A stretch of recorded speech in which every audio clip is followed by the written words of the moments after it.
Forearm supination is tested in sitting, arm at the side. For gravity-resisted tests, the elbow is flexed to 90 degrees and the forearm is pronated. During the test, the patient supinates the forearm until the palm faces the ceiling.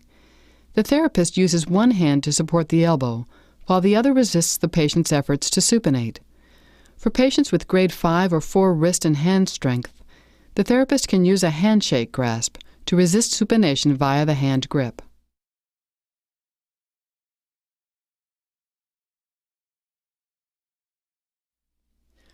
When weakness or pain prevents this technique, resistance can be given by grasping the forearm proximal to the wrist.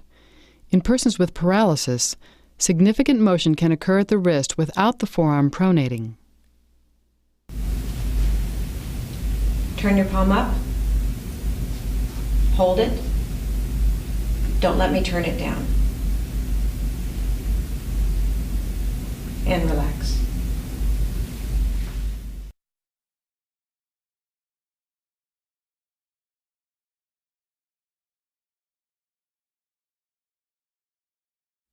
During the grade 2 forearm supination test, the patient is seated with 45 to 90 degrees of shoulder flexion and 90 degrees of elbow flexion.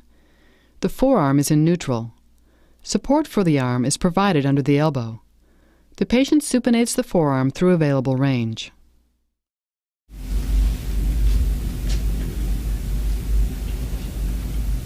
Turn your palm toward your face and relax.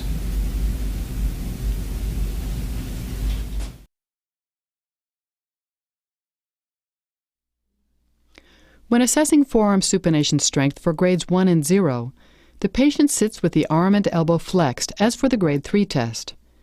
The therapist supports the forearm just distal to the elbow and palpates the supinator distal to the head of the radius on the dorsal aspect of the forearm. The patient attempts to supinate the forearm.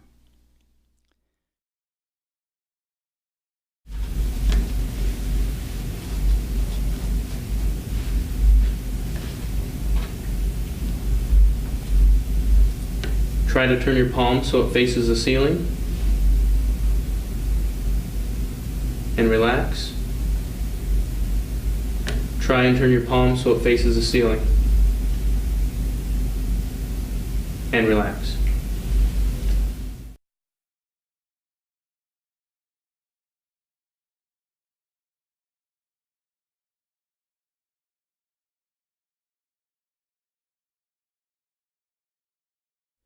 The gravity-resisted test for forearm pronation begins with the patient seated, arm at side, elbow flexed to 90 degrees, and forearm supinated.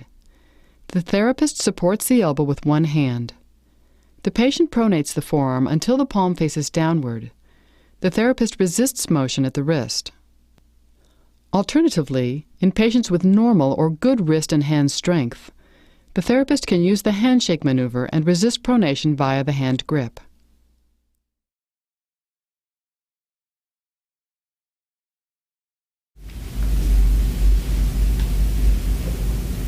Turn your palm down, hold it, don't let me turn it up, keep your wrist and fingers relaxed.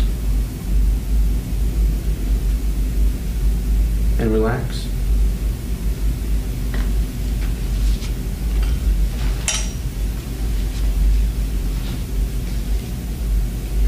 Turn your palm down, hold it, don't let me turn it up.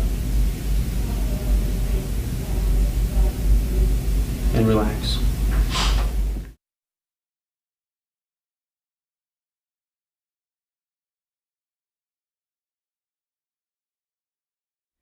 During the grade 2 forearm pronation test, the patient is seated with 45 to 90 degrees of shoulder flexion and 90 degrees of elbow flexion. Support for the arm is provided under the elbow. Starting from neutral, the patient pronates their forearm through available range.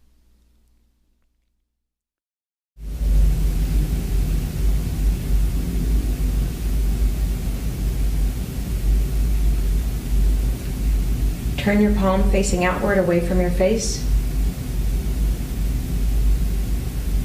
And relax.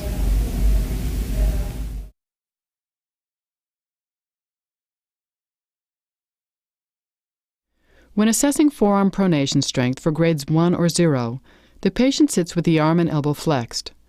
The therapist supports the forearm just distal to the elbow and palpates the pronator teres over the upper third of the forearm on a diagonal line from the medial condyle of the humerus to the lateral border of the radius. The patient attempts to pronate the forearm.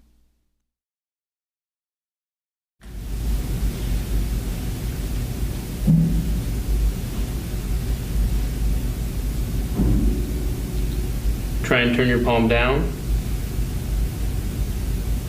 and relax. Try and turn your palm down and relax.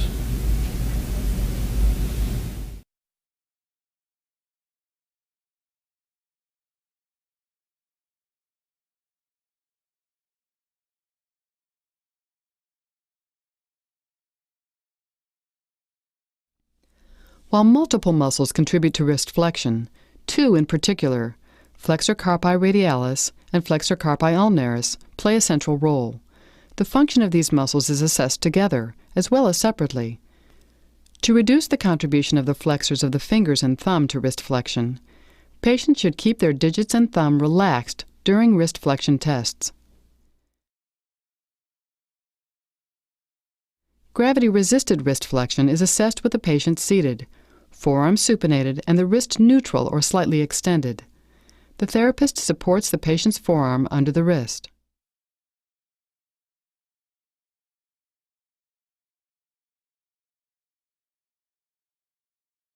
To test both wrist flexors, the examiner applies resistance to the palm of the test hand. Resistance is given evenly across the hand in a straight-down direction. To test the flexor carpi radialis, resistance is focused over the second metacarpal, or radial side of the hand, in the direction of extension and ulnar deviation. To test the flexor carpi ulnaris, resistance is focused over the fifth metacarpal, or ulnar side of the hand, in the direction of extension and radial deviation.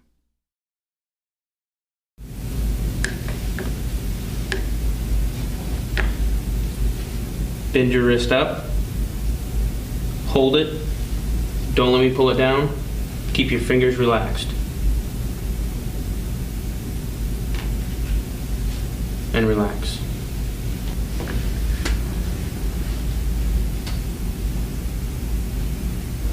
Bend your wrist. Hold it. Don't let me pull it down. Keep your fingers relaxed.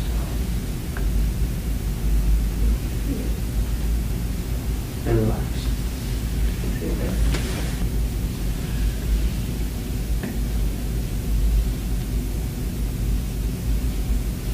Bend your wrist. Hold it. Don't let me pull it down. Keep your fingers relaxed. And relax.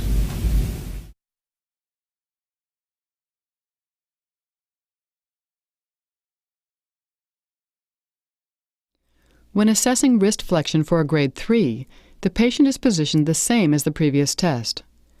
For both wrist flexors, the patient flexes the wrist straight up without resistance and without radial or ulnar deviation. For flexor carpi radialis, the patient flexes the wrist in radial deviation. For flexor carpi ulnaris, the patient flexes the wrist in ulnar deviation.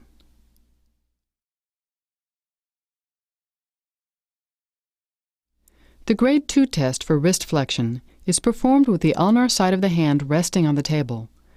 The therapist supports the patient's forearm proximal to the wrist.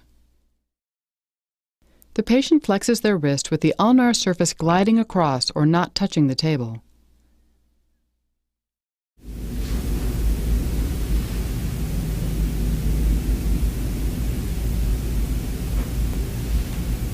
Bend your wrist, keeping your fingers relaxed. And relax.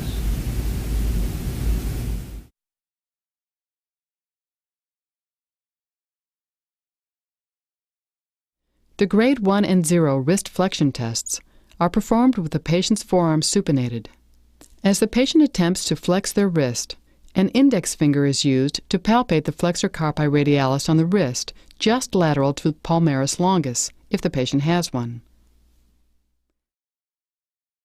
Similarly, the tendon of a flexor carpi ulnaris is palpated on the medial aspect of the wrist during attempted flexion.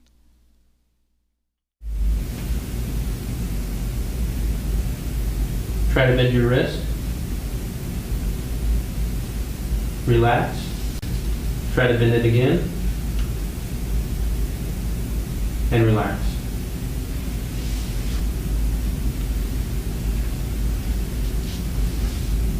Try to bend your wrist. Relax. Try to bend it again. And relax.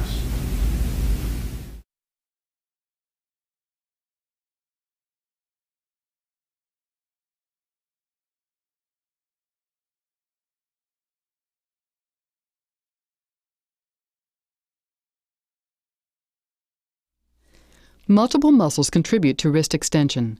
3, however, are the focus of this test: extensor carpi radialis longus, extensor carpi radialis brevis, and extensor carpi ulnaris.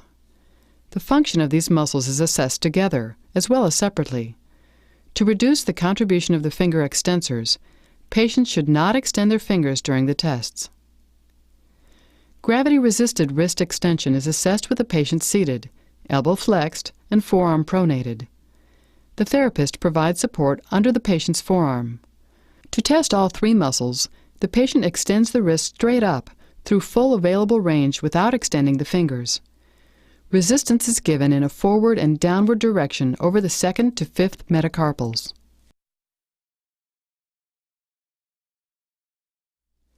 To test the 2 radial extensors, the patient extends and radially deviates the wrist, leading with the thumb side of the hand.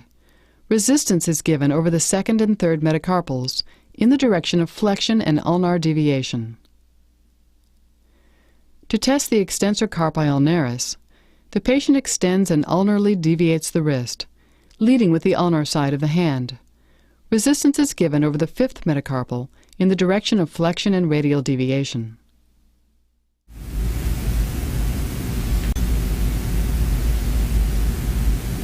Bring your wrist up. Hold it. Don't let me push it down.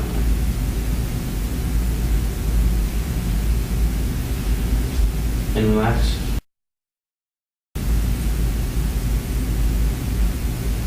Bring your wrist up and in. Hold it.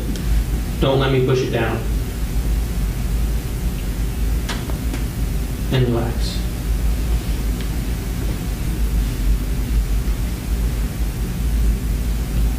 Bring your wrist up and out.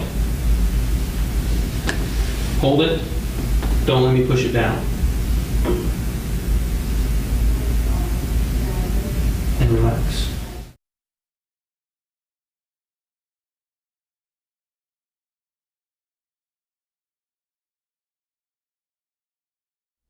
The Grade 2 test for wrist extension is performed with the ulnar side of the hand resting on the table.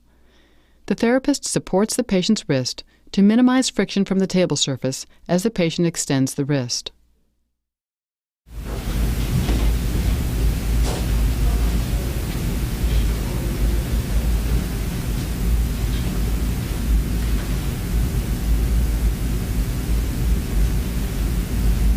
Bend your wrist back.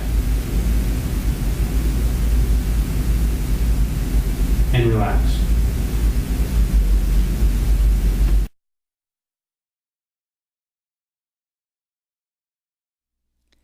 Grade 1 and Grade 0 wrist extension tests are performed with the patient's hand pronated. As the patient attempts to extend their wrist, an index finger is used to palpate the extensor carpi radialis longus tendon on the wrist in line with the 2nd metacarpal. The extensor carpi radialis brevis tendon is palpated on the wrist in line with the 3rd metacarpal bone. The extensor carpi ulnaris tendon is palpated proximal to the 5th metacarpal and just distal to the ulnar styloid process.